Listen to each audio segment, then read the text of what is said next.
শহীদ বুদ্ধিজীবীদের প্রতি রাষ্ট্রপতি ও প্রধান উপদেষ্টা শ্রদ্ধা। নির্বাচনের মাধ্যমে নতুন বাংলাদেশ নির্মাণে এগিয়ে যাবে জনগণ, আশা মুক্তিযুদ্ধ বিষয়ক উপদেষ্টার।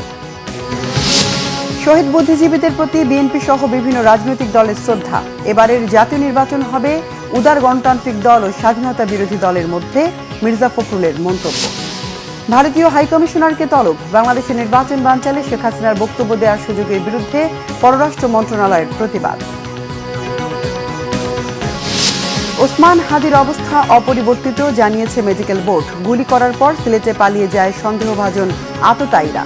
ফয়সালের ব্যাংক অ্যাকাউন্ট জব্দ। দেখছিলেন ক্রম সিমেন্ট সংবাদ শিরোনাম। এবার বিস্তারিত সংবাদ।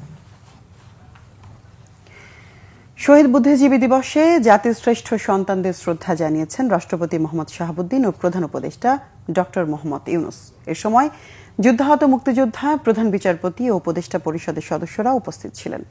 জুলাই সনদের ভিত্তিতে নতুন বাংলাদেশ গড়ে উঠবে বলে আশা মুক্তিযুদ্ধ বিষয়ক উপদেষ্টা ফারুক আজমের। রিপোর্ট করছেন সিকান্দার রেমান। রবিবার ভোরে মিরপুর শহীদ বুদ্ধিজীবী স্মৃতিসৌধে শ্রদ্ধা জানান রাষ্ট্রপতি মোহাম্মদ শাহাবুদ্দিন। শ্রদ্ধা নিবেদনের পর কিছুক্ষণ নীরবে দাঁড়িয়ে থাকেন রাষ্ট্রপতি। সেনাবাহিনীর একটি চৌকস দল সশস্ত্র সালাম জানায়। এ সময় বিউগলে বাজানো হয় করুণ সুর।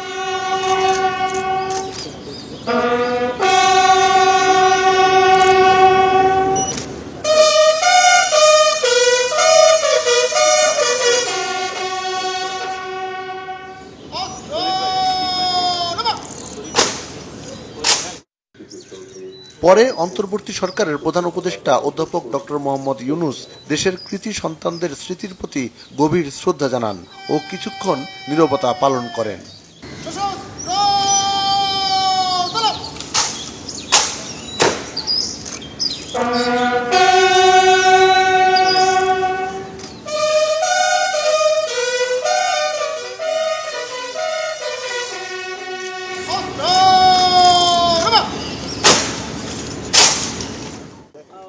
প্রধান উপদেষ্টা শহীদ বুদ্ধিজীবী পরিবারের সদস্য, যুদ্ধাহত মুক্তিযোদ্ধা, প্রধান বিচারপতি ও উপদেষ্টা পরিষদের সদস্যদের সঙ্গে কুশল বিনিময় করেন। এ সময় মুক্তিযুদ্ধ বিষয়ক উপদেষ্টা ফারুক আজম জানান, নির্বাচনের মাধ্যমে নতুন বাংলাদেশ নির্মাণে এগিয়ে যাবে জনগণ। নতুন বাংলাদেশ তো জনগণ তৈরি করবে, এটা জনগণের সর্ব অবস্থান থেকে জনগণের পার্টিসিপেশনে নতুন বাংলাদেশ গড়ে উঠবে। সামনে তো একটা নির্বাচন আসছে, সেই নির্বাচনে জনগণ অংশ নেবে, আনন্দ উৎসবের সাথে অংশগ্রহণ করবে এবং তার পরবর্তী পর্যায়ে জনগণের মতামতের ভিত্তিতে যে সমস্ত সরকার আসবে বাংলাদেশে আগামী ভবিষ্যতে, তার জন্য একটা জুলাই সনদ হয়েছে, তারই ভিত্তিতে নতুন বাংলাদেশ গড়ে উঠবে। অন্তর্বর্তীকালীন সরকার পুরো জাতিকে সাথে নিয়ে একটি বৈষম্যহীন ন্যায়ভিত্তিক বাংলাদেশ গড়ার কাজ করছে বলেও জানান উপদেষ্টারা। ওরা ভেবেছিল জাতির শ্রেষ্ঠ সন্তানদের শহীদ করার মধ্য দিয়ে এদেশের স্বাধীনতা, সার্বভৌমত্বের যে আশা আকাঙ্ক্ষা তা স্তমিত করে দেওয়ার জন্য। কিন্তু 16ই ডিসেম্বর এদেশের সূর্য সন্তানেরা কিন্তু স্বাধীনতা ছিনিয়ে এনেছিল, দেশ স্বাধীন হয়েছিল 1971 সালে। এত বছর পরে এসে 2024 সালের 5 আগস্ট আবারও সেই ছাত্র জনতা মিলেই এদেশের মানুষকে নতুন করে আশার আলো দেখিয়েছে। সামনে নির্বাচন, সেই নির্বাচনে এমন একটি সরকার প্রতিষ্ঠিত হবে যে সরকার এদেশের মানবাধিকার প্রতিষ্ঠা করবে, আইনের শাসন প্রতিষ্ঠা করবে এবং অবশ্যই মানুষের কথা বলার স্বাধীনতা বজায় রাখবে, এমন প্রত্যাশা সাধারণ মানুষের। সিকান্দার রেমান, বাংলাভিশন, মিরপুর শহীদ বুদ্ধিজীবী কবরস্থান, ঢাকা। নির্বাচনের মাধ্যমে মানুষ আবারও গণতান্ত্রিক বাংলাদেশের স্বপ্ন দেখে বলে মন্তব্য করেছেন বিএনপির মহাসচিব মির্জা ফখরুল ইসলাম আলমগীর। তিনি বলেন, কোন ষড়যন্ত্র নির্বাচন বাধাগ্রস্ত করতে পারবে না। বিভিন্ন রাজনৈতিক দলের নেতারা বলছেন, 24-এর অভ্যুত্থান আর 71-এর মুক্তিযুদ্ধকে যারা মুখোমুখি দাঁড় করাতে চায় তারা তাদের নিজেদের দলীয় স্বার্থ হাসিলের পায়তারা করছে। মুক্তিযুদ্ধ এবং 24-এর অভ্যুত্থানের চেতনায় নতুন বাংলাদেশ বিনির্মাণের প্রত্যয় জানান শ্রদ্ধা জানাতে আসা মানুষ।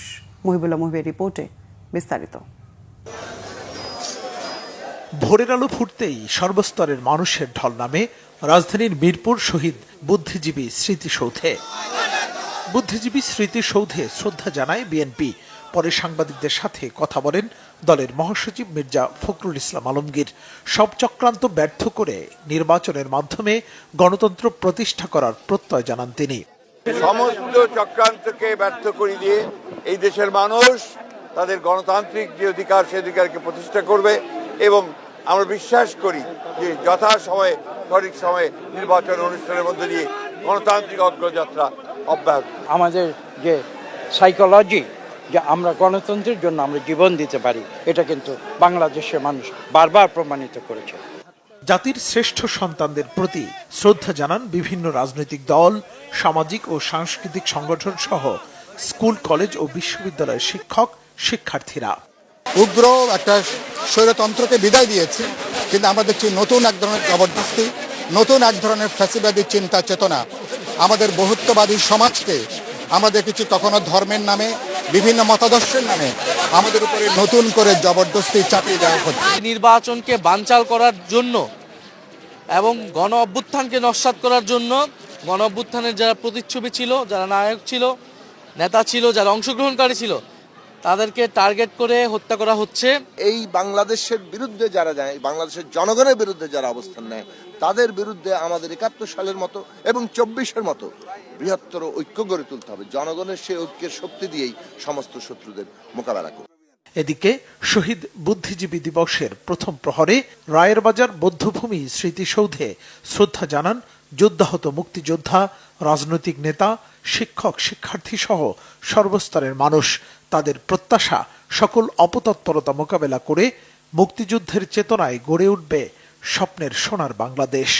আমরা দেখেছি ঠিক পাকিস্তানি হানাদার বাহিনী যেভাবে পরাজিত হওয়ার আভাস পেয়ে এদেশকে মেধাহীন করতে চেয়েছিল, ঠিক একইভাবে ২০২৪-এর যে পরাজিত শক্তি, ফ্যাসিস্ট শক্তি, তারা পরাজিত হওয়ার পর এদেশকে নেতৃত্বহীন করার জন্য আমাদের জুলাই গণ অভ্যুত্থানের নেতৃত্বদেরকে টার্গেট করছে।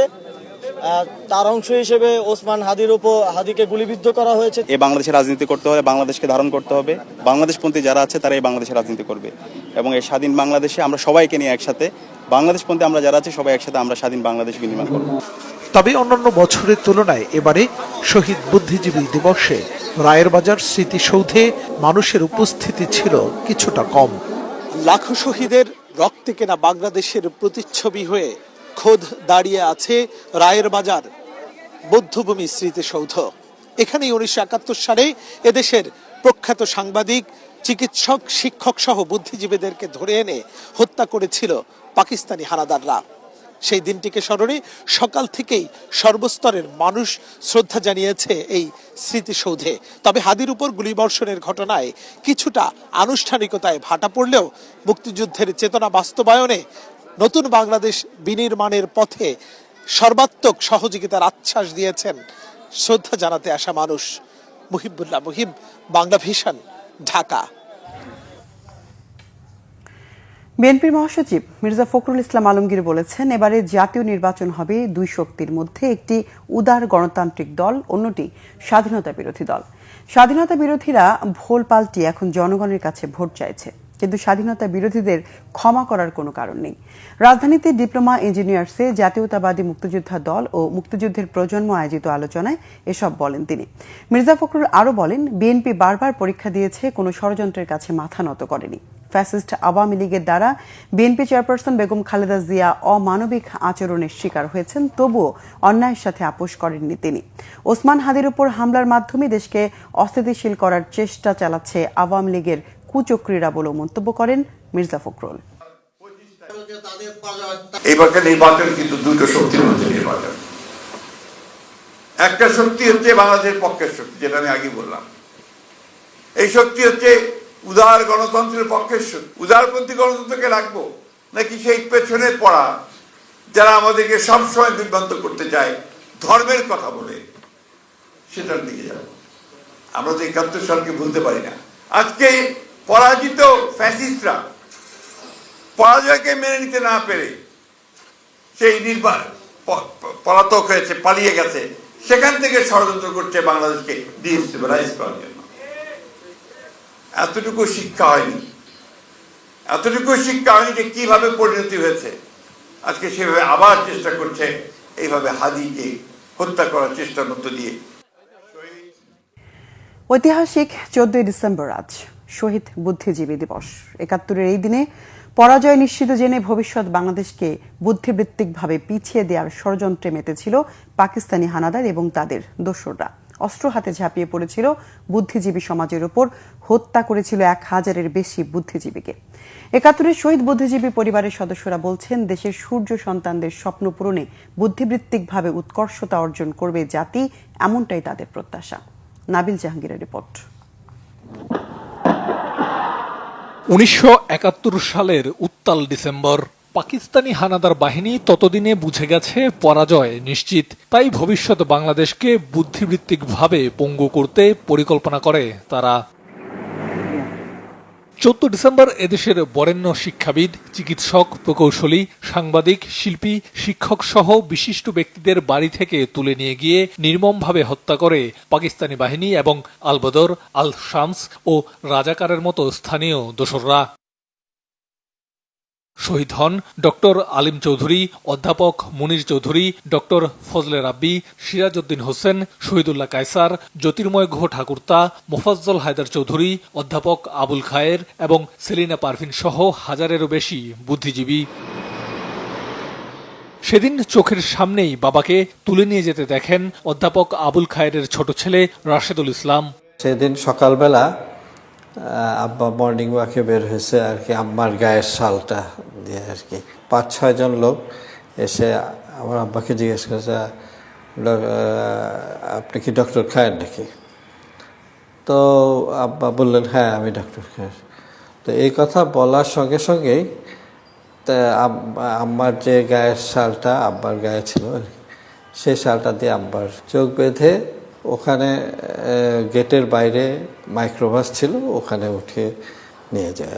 প্রিয়জন হারানোর বেদনার পাশাপাশি বীর শহীদের আত্মত্যাগের গৌরব আজও ছুঁয়ে যায় পরিবারকে। বাবার একটা আদর্শ নিয়ে উনি শহীদ হয়েছে, দেশ স্বাধীন হবে ওনার যে একটা মনোবল ছিল, সেই মনোবলটা থেকেই তো উনি দেশ এখানে থেকে গিয়েছেন। শতত্যাগের ফলে সৃষ্ট এই স্বাধীন বাংলাদেশে স্বাধীন বুদ্ধিবৃত্তিক চর্চার পথ আরও বিকশিত হবে, এমনটাই প্রত্যাশা শহীদ বুদ্ধিজীবী পরিবারের। নাবিল জাহাঙ্গীর, বাংলাভিশন, ঢাকা।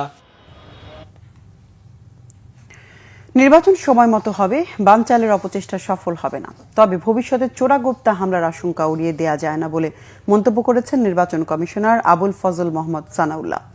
দর্শক, নির্বাচন কমিশনে আছেন সিনিয়র রিপোর্টার সৈকত সাদিক। সরাসরি কথা বলবো তার সাথে। সৈকত, নির্বাচন কমিশনার সানাউল্লাহ গণমাধ্যমে আর কি বলেছেন, বিস্তারিত আমাদেরকে জানাবেন।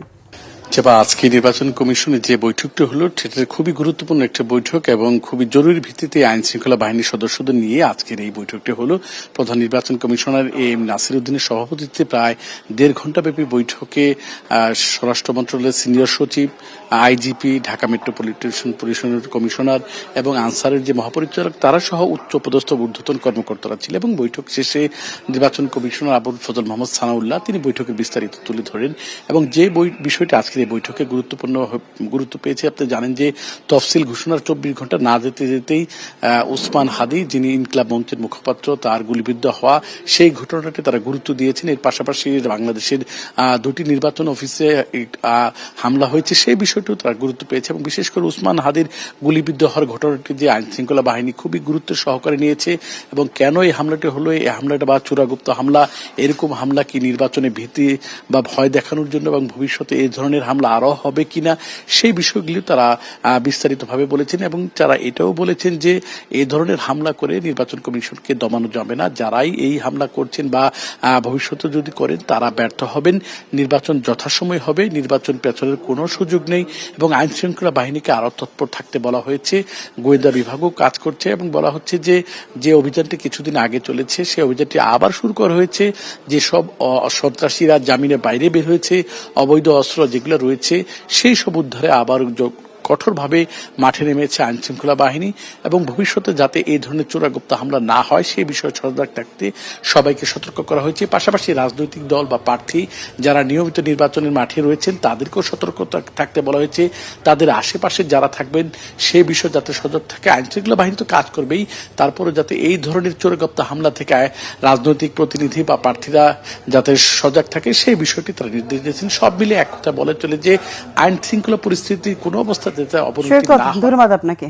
দর্শক, নির্বাচন কমিশন থেকে সঙ্গে ছিলেন সহকর্মী সৈকত সাদিক। ভারতীয় হাইকমিশনারকে তলব করে পলাতক শেখ হাসিনার উস্কানিমূলক বক্তব্য ও আসন্ন নির্বাচন ঘিরে বাংলাদেশ সরকারের উদ্বেগের কথা জানিয়েছে পররাষ্ট্র মন্ত্রণালয়। রোববার এক প্রেস বিজ্ঞপ্তিতে এই তথ্য জানায় পররাষ্ট্র মন্ত্রণালয়। এতে বলা হয়, ভারতে অবস্থানরত পলাতক আওয়ামী লীগের সদস্যরা বাংলাদেশ বিরোধী কর্মকাণ্ডে জড়িত। ভারত সরকারকে এসব ফ্যাসিবাদী সন্ত্রাসীর অপরাধমূলক কর্মকাণ্ড অবিলম্বে বন্ধে কার্যকর পদক্ষেপ নিতে বলা হয়েছে ঢাকার পক্ষ থেকে।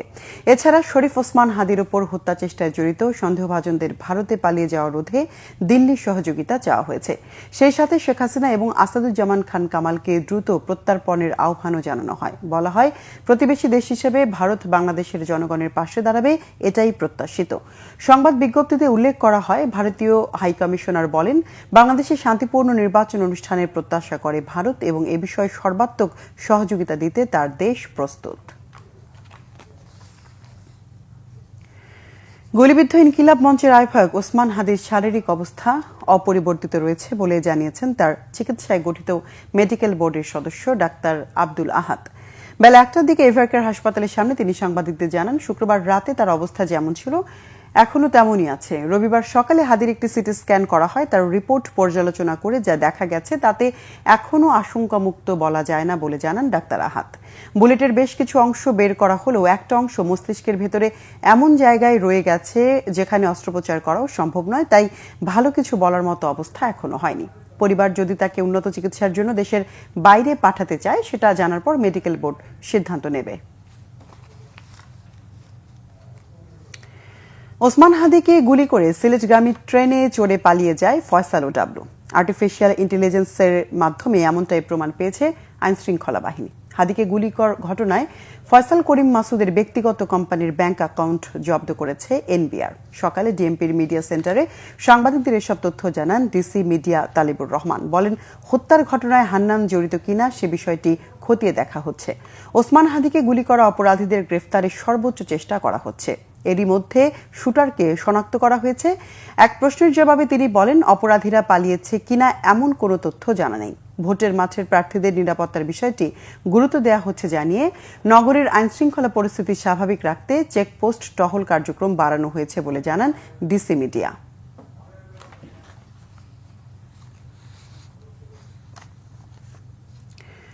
দর্শক, এই মুহূর্তে এভারকেয়ার হাসপাতালের সামনে আছেন বিশেষ প্রতিনিধি মিরাজ হোসেন গাজী। সরাসরি কথা বলছি তার সাথে। মিরাজ, হাদির স্বাস্থ্যের ব্যাপারে ডাক্তাররা দুপুরের পর আর কিছু কি বলেছেন? বিস্তারিত জানাবেন আমাদের।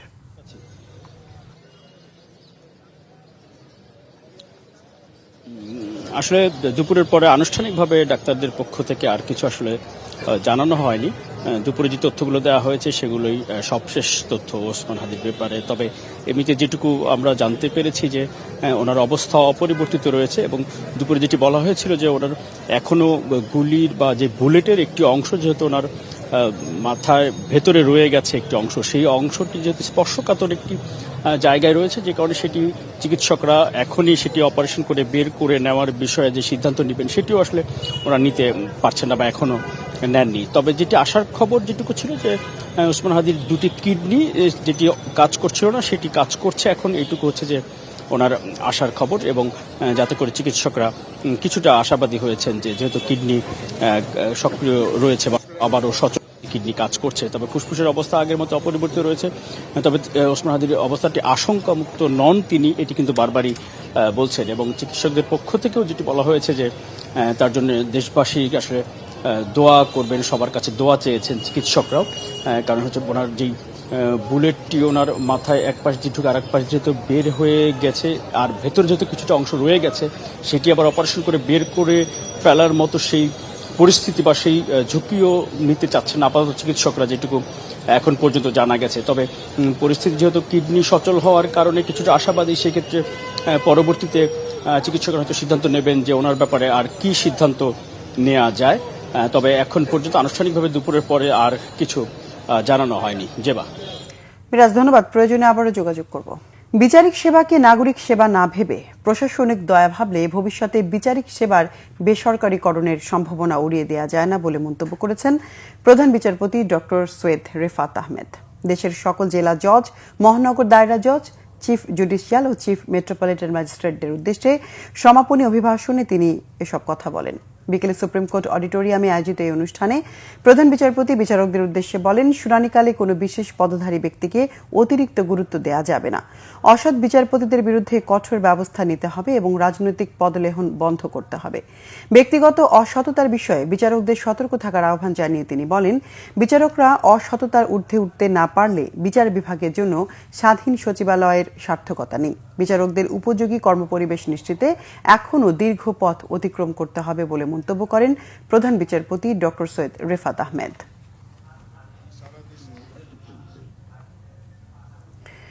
শত বছর বাঁচার প্রত্যাশায় ঢাকা বিশ্ববিদ্যালয়ের বন্ধু ৮৫ মিলন মেলা হয়েছে নরসিংদীতে। জেলার একটি রিসোর্টে মিলিত হন বন্ধু ৮৫-র সদস্যরা। ১৯৮২ থেকে ১৯৮৮ সাল পর্যন্ত ঢাকা বিশ্ববিদ্যালয়ের বিভিন্ন বিভাগে একসঙ্গে পড়াশোনা করা এই বন্ধুরা দীর্ঘ সময় পেরিয়েও সম্পর্কের উষ্ণতা ধরে রেখেছেন। দিনব্যাপী আয়োজনে ছিল খেলাধুলা, স্মৃতিচারণ, রকমারি খাবার আর দলবদ্ধ ছবি তোলা।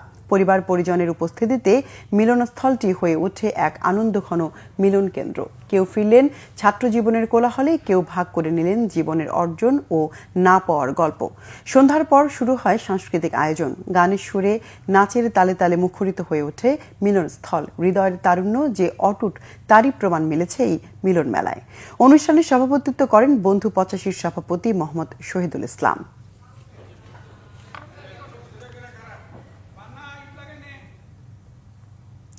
দেশের বিভিন্ন জায়গার আরো কিছু খবর নিয়ে এবার দেখুন একটি ডেস্ক রিপোর্ট। ওসমান হাদির ওপর হামলার প্রতিবাদে সাভারে বিক্ষোভ মিছিল করেছে ঢাকা জেলা উত্তর ছাত্রদল। সাভার পৌর পাকিজা ইয়ামিন চত্বর থেকে শুরু হয়ে ঢাকা আরিচা মহাসড়কের শিমুলতলা এলাকায় গিয়ে শেষ হয় মিছিল। এতে নেতৃত্ব দেন ঢাকা জেলা উত্তর ছাত্রদলের সভাপতি মোহাম্মদ তমিজউদ্দিন। ত্রয়োদশ জাতীয় সংসদ নির্বাচন সংক্রান্ত মতবিনিময় সভা ও ব্রিফিং অনুষ্ঠিত হয়েছে খুলনায়। অবাধ, সুষ্ঠু ও নিরপেক্ষ নির্বাচন করার জন্য নির্বাচনে বিভিন্ন দায়িত্বপ্রাপ্ত কর্মকর্তাদের নিয়ে জেলা প্রশাসকের কার্যালয়ে এ সভার আয়োজন করা হয়। এতে নির্বাচনের প্রস্তুতি, গণভোট ও পোস্টাল ভোটের কার্যক্রম, নির্বাচনী আচরণবিধি, ভোটারদের নিরাপত্তা সহ নানা বিষয় নিয়ে আলোচনা করা হয়। জেলা প্রশাসক আসম জামশেদ খন্দকারের সভাপতিত্বে এতে প্রধান অতিথি ছিলেন বিভাগীয় কমিশনার মোহাম্মদ মোক্তার আহমেদ। মুন্সিগঞ্জের শ্রীনগর বাজারে বিএনপির ৩১ দফা দাবি বাস্তবায়নের লক্ষ্যে লিফলেট বিতরণ এবং দলীয় চেয়ারপারসন বেগম খালেদা জিয়ার সুস্থতা কামনায় দোয়া ও মোনাজাত করেছে বিএনপি। এ সময় বিএনপির কেন্দ্রীয় স্বেচ্ছাসেবক বিষয়ক সম্পাদক মীর শরফত আলী সপু বলেন, নির্বাচনের বিরুদ্ধে ষড়যন্ত্র শুরু করেছে আওয়ামী ফ্যাসিবাদ। চাঁপাইনবাবগঞ্জে যথাযথ মর্যাদা ও গভীর শ্রদ্ধার মধ্য দিয়ে পালিত হয়েছে বীরশ্রেষ্ঠ শহীদ ক্যাপ্টেন মহিউদ্দিন জাহাঙ্গীরের শাহাদাত বার্ষিকী। দিবসটি উপলক্ষে জেলা প্রশাসনের উদ্যোগে সড়ক ও জনপথ কার্যালয় চত্বরে অবস্থিত বীরশ্রেষ্ঠ ক্যাপ্টেন মহিউদ্দিন জাহাঙ্গীরের শাহাদাত বরণ স্থলে নির্মিত স্মৃতিফলকে শ্রদ্ধা জানায় জেলা প্রশাসন, বীর মুক্তিযোদ্ধা, সরকারি বেসরকারি দপ্তরের কর্মকর্তা, রাজনৈতিক নেতারা সহ বিভিন্ন শ্রেণী পেশার মানুষ। ব্রাহ্মণবাড়িয়ায় সাবেক ছাত্রদল নেতা মোহাম্মদ সাদ্দাম হত্যা মামলায় গ্রেফতার প্রধান আসামি ও স্বেচ্ছাসেবক দলের আহ্বায়ক দেলোয়ার হোসেনের ফাঁসি এবং স্থায়ী বহিষ্কারের দাবিতে বিক্ষোভ মিছিল ও মানববন্ধন হয়েছে। স্থানীয় প্রেসক্লাবের সামনে সচেতন এলাকাবাসীর উদ্যোগে এই কর্মসূচিতে এলাকার বিপুল সংখ্যক সাধারণ মানুষ, বিএনপি ও সহযোগী সংগঠনের বিভিন্ন স্তরের নেতাকর্মীরা অংশ নেয়। জামালপুরে বাজার বন্ধ করে জেলা প্রশাসকের কার্যালয়ের সামনে বিক্ষোভ করেছেন শহরের ফৌজদারি চত্বর কৃষি বাজারের ব্যবসায়ীরা। বাজারের জমি নিয়ে বিরোধে তারা জেলা প্রশাসকের কার্যালয় চত্বরে এই কর্মসূচি পালন করেন। এতে নেতৃত্ব দেন বাজার কমিটির সভাপতি নূর ইসলাম। পঞ্চগড়ে অসহায় দরিদ্র সুবিধা বঞ্চিত শীতার্ত মানুষের মাঝে শীতবস্ত্র বিতরণ করেছে বাংলাদেশ সেনাবাহিনী। বাংলাদেশ সেনাবাহিনীর ৬৬ পদাতিক ডিভিশন ও রংপুর এরিয়ার আয়োজনে সদর উপজেলার দারিকামারি ৩ সরকারি প্রাথমিক বিদ্যালয় মাঠে এসব শীতবস্ত্র অসহায় দরিদ্র সুবিধা বঞ্চিত শীতার্ত মানুষের হাতে তুলে দেন সৈয়দপুর সেনানিবাসের ২৯ বীর ব্যাটালিয়নের মেজর ও পঞ্চগড় সেনা ক্যাম্পের কমান্ডার মেজর আদনান মোর্শেদ আল হক। বাগেরহাটের ফকিরহাটে গ্লোবাল এডুকেশন ইনস্টিটিউটের ভিত্তিপ্রস্তর স্থাপন করা হয়েছে। উপজেলার পিলজঙ্গ এলাকায় জামিয়া ইসলামী ওবাইদিয়া নানুপুরের মহাপরিচালক আল্লামা শাহ সালাউদ্দিন এই প্রতিষ্ঠানের ভিত্তিপ্রস্তর স্থাপন করেন। এই সময় জেলা বিএনপির সাবেক সভাপতি এম এ সালাম, সহ সভাপতি মনিরুল ইসলাম খান, ফকিরহাট উপজেলা বিএনপির সভাপতি কামরুল ইসলাম গোড়া সহ গণ্যমান্য ব্যক্তিরা উপস্থিত ছিলেন। মুন্সিগঞ্জের শ্রীনগরে ৩ দিনব্যাপী ত্রিবেণী শিল্প প্রদর্শনী ও জনস্বাস্থ্য মেলার উদ্বোধন করা হয়েছে। উপজেলার রাড়িখাল ইউনিয়নের বালাসুর বিক্রমপুর জাদুঘর যদুনাথ রায়ের বাড়িতে এই শিল্প প্রদর্শনী ও জনস্বাস্থ্য মেলার উদ্বোধন করা হয়। উদ্বোধনী দিনে বিভিন্ন শিক্ষা প্রতিষ্ঠানের শিক্ষার্থী ও স্থানীয় জনসাধারণকে বিনামূল্যে চিকিৎসা সেবা ও ওষুধ দেওয়া হয়। এই সেবা কার্যক্রম চলবে আগামী ১৬ ডিসেম্বর পর্যন্ত। রাজশাহী কলেজ এইচএসসি অ্যালামনাই অ্যাসোসিয়েশনের কার্যনির্বাহী পরিষদ নির্বাচন ২০২৫ উপলক্ষে কোয়েল বিপ্লব ইউনাইটেড প্যানেল তাদের নির্বাচনী ইশতেহার ও প্রার্থী তালিকা প্রকাশ করেছে। নগরীর একটি রেস্টুরেন্টের সংবাদ সম্মেলনে সভাপতি পদে চৌধুরী সাইদুর রহমান কোয়েল এবং সাধারণ সম্পাদক পদে অধ্যক্ষ মোহাম্মদ আবদুল্লাল মাহমুদ সালাম বিপ্লবের নাম ঘোষণা করা হয়। এ সময় জানানো হয় প্যানেলের প্রতীক হিসেবে খ চিহ্ন ব্যবহার করা হবে। মোট ৪৩ সদস্যের এই পূর্ণাঙ্গ প্যানেল নির্বাচনে অংশ নিচ্ছে। Naznin Akter, Bangla vision news desk. সংবাদ শেষ করব ক্রাউন সিমেন্ট শিরোনামগুলো আরেকবার জানিয়ে। শহীদ বুদ্ধিজীবীদের প্রতি রাষ্ট্রপতি ও প্রধান উপদেষ্টা শ্রদ্ধা। নির্বাচনের মাধ্যমে নতুন বাংলাদেশ নির্মাণে এগিয়ে যাবে জনগণ, আশা মুক্তিযুদ্ধ বিষয়ক উপদেষ্টার। শহীদ বুদ্ধিজীবীদের প্রতি বিএনপি সহ বিভিন্ন রাজনৈতিক দলের শ্রদ্ধা। এবারের জাতীয় নির্বাচন হবে উদার গণতান্ত্রিক দল ও স্বাধীনতা বিরোধী দলের মধ্যে, মির্জা ফখরুলের মন্তব্য। ভারতীয় হাই কমিশনারকে তলব, বাংলাদেশের নির্বাচন বানচালে শেখ হাসিনার বক্তব্য দেওয়ার সুযোগের বিরুদ্ধে পররাষ্ট্র মন্ত্রণালয়ের প্রতিবাদ। ওসমান হাদির অবস্থা অপরিবর্তিত, জানিয়েছে মেডিকেল বোর্ড। গুলি করার পর সিলেটে পালিয়ে যায় সন্দেহভাজন আততায়ীরা। ফয়সালের ব্যাংক অ্যাকাউন্ট জব্দ। দর্শক, এই ছিল এখনকার মতো। পরের সংবাদ সন্ধ্যা 7:30টায় দেখার আমন্ত্রণ রইল। সঙ্গে থাকায় ধন্যবাদ।